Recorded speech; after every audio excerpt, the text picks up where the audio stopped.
Romli alias Li, 45 tahun, warga Dusun 2 Desa Betung 2, Kecamatan Lubuk Kliat, Kabupaten Ogan Ilir, tersangka pembunuhan calon Kades Betung 2 Arpani, akhirnya dihadirkan pada press release yang digelar Polres Ogan Ilir pada Senin 21 November 2022. Kepada awak media, Romli mengaku perbuatan sadisnya tersebut dilatar belakangi rasa sakit hati terhadap korban, karena korban bersama ayahnya selalu mengejek dan sering mengganggunya.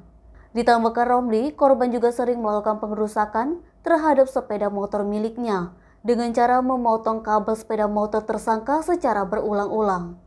Korban tidak pernah memukul tapi sering mengganggu dirinya. Diceritakan tersangka, setelah kejadian dirinya langsung lari ke rumah. Namun sekitar pukul 15.00 waktu Indonesia Barat, dirinya lari ke kebun. Kemudian tersangka kembali ke rumahnya dan melakukan aktivitasnya seperti biasa, seolah-olah tidak terjadi apa-apa. Dia ini kalau mukul itu ada, cuman merusak-perusakan dia terganggu lah ya, Perusakan apa?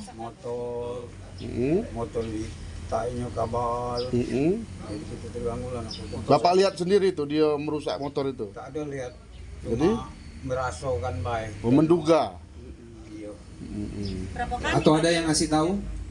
Tak baca. Ada yang sampaikan tidak? Ada yang bahwa itu yang ngomong merusak. masalah dia yang merusak motor. Itulah tak baca membuktinya itulah, cuma akhirnya melakukan pelawan. Kalau ada bukti kan ada saksi, baca melapor.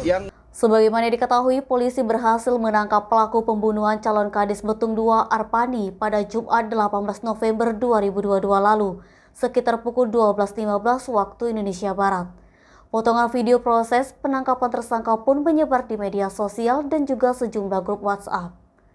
Peristiwa pembunuhan seorang calon kepala desa Betung 2 Arpani terjadi pada Rabu 20 Juli 2022 lalu, sekitar pukul 5.30 waktu Indonesia Barat.